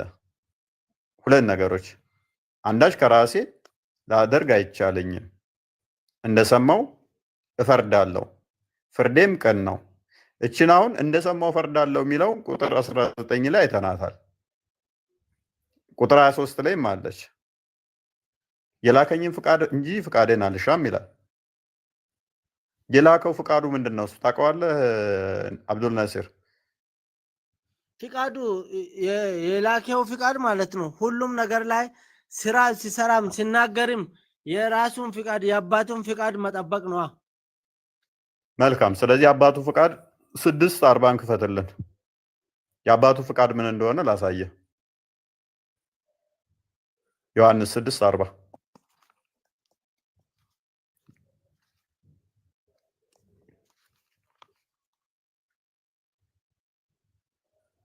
አንብበው እስኪ። 6:40 እንደዚህ ይላል። ለአንብበዋለህ። ልጅንም አይቶ በእርሱ የሚያምን ሁሉ የዘላለም ሕይወትን እንዲያገኝ እንጂ የአባቴ ፍቃድ ይህ ነው ይላል። የአባቴ ፍቃድ ምንድን ነው አለ? ልጅን አይቶ በእርሱ የሚያምኑ ሁሉ የዘላለም ሕይወትን እንዲያገኙ የአባቴ ፍቃድ ይህ ነው፣ እኔም በመጨረሻው ቀን አስነሳዋለሁ አለ። ቅድም ምን አለ? ፍቃዴን አልሻም። የማን ፍቃድ ነው ማደርገው አለ? የአባቴን ፍቃድ እንጂ አለ። የአባቱ ፍቃድ ምንድነው? የአባቱ ፍቃድ ደግሞ ምንድነው ስንል በልጁ እንድታምን ነው አለ። ልጁ ደግሞ ምን የሚያደርግ ነው? በመጨረሻ ቀን ከመቃብር የሚያስነሳ ነው። ከመቃብር የሚያስነሳት የሚችል ደግሞ ማን ነው? አንድ ፈጣሪ ብቻ ነው። አባትየው ፍቃዱ ምንድነው? በልጁ እንድታምን። ልጁ ፍቃዱ የሚፈልገው ምንድነው? የአባቱን ፍቃድ ማድረግ። አባቱ ደግሞ ፍቃዱ ምንድነው? እሱ በልጁ እንድታምን። ልብ በል፣ ልጅን አይቶ በእርሱ የሚያምን ሁሉ የዘላለም ሕይወትን እንዲያገኝ እንጂ የአባቴ ፍቃድ ይሄ ነው። የአባቴ ፍቃድ ምንድነው አለ? በእኔ እየሰማ ነው። በእኔ እንድታምን ነው የአባቴ ፍቃድ። ከዛስ በመጨረሻው ቀን አስነሳለሁ። የዘላለም ሕይወት እሱ እንደሚሰጥ ማመን፣ የዘላለም ሕይወት እንደሚሰጥህ በልጁ ማመን፣ ከመቃብር የሚቀሰቅስህ እሱ እንደሆነ ማመን የአባቱ ፍቃድ ነው። ፍቃዳቸው ይለያያል ወይ? ኔቨር። 17:10 ክፈትልኝ።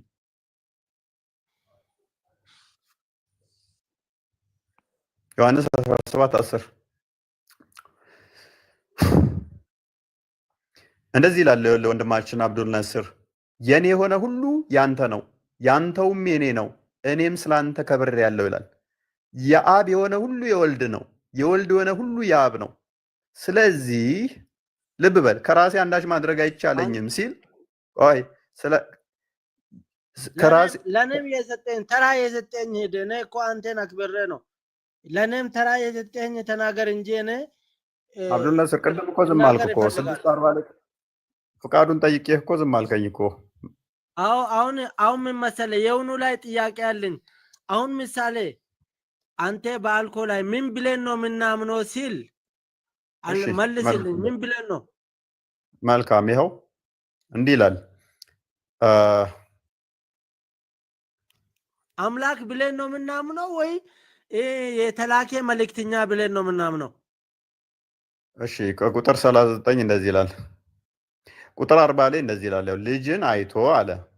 ምን ይላል መሰለ? ልጅን አይቶ በእርሱ የሚያምን ሁሉ አለ። ምን ይላል? አንብቦ።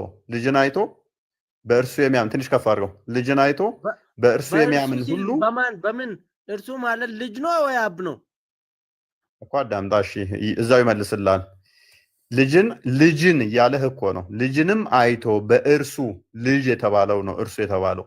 ልጅንም አይቶ በእርሱ የሚያምን ሁሉ የዘላለም ሕይወትን እንዲያገኝ የአባቴ የአባቴ ፍቃድ ይህ ነው አለ። የአባቱ ፍቃድ ምንድን ነው? ልጅን አይቶ በእርሱ ማመን። እኔም አለ በእርሱ ማለት እኮ በእግዚአብሔር ነው። በእርሱ ያለ እኮ በእግዚአብሔር ነው። ልጁን አይቶ በእርሱ ማመን ማለት በእግዚአብሔር ማመን ነው። ልጅንም አይቶ እርሱ የተባለው ለመጀመሪያው ስም ነው የመጣው። እርሱ የሚመጣው ለመጀመሪያው ላልተጠቀሰ ስም አይመጣም። እርሱ ልጅንም አይቶ በእርሱ የሚያምን ሁሉ የዘላለም ሕይወትን እንዲያገኝ የአባቴ ደግሞ የሚለው መጣ። የአባቴ ፍቃድ ይህ ነው። እኔም አለ ወንድም እኔም አለ አምላክ ነው ብለሃል። እሺ አዳምጫለሁ አንድ ጊዜ። እኔም ያለው ማን ነው? እሱ ወንድማችን እኔም ያለው ማን ነው? የቱ ጋር ነው ያልከው? ያው በመጨረሻ ቀን እኔም በመጨረሻ ቀን አስነሳዋለሁ። ማን ነው ይሄን ያለው? ኢየሱስ ይሆን ሳይሆን ነው። ምክንያቱም እየተናገረ ያለው ኢየሱስ ስለሆነ። ስለዚህ አሁን አዳምጥ። በቃ እንደዚህ ከሆነ ይጋጫል፣ ወንጌሉ ይጋጫል እንዴ? ሌላ ቦታ ደግሞ አዳምጥ። አንደኛ ቆሮንቶስ ምዕራፍ 10 አዳምጥ፣ መልሰው ቃል። ስለዚህ ምንድነው እሱ የአባቱ ፍቃድ ልጁን አይቶ ማመን ነው። ልጁም ደግሞ ከመቃብር እንደሚያስነሳ ማመን ነው። ስለዚህ ቅድምም ብያችኋለሁ፣ የአብና የወልድ ፍቃድ ደግሞ ልዩነት የላቸውም።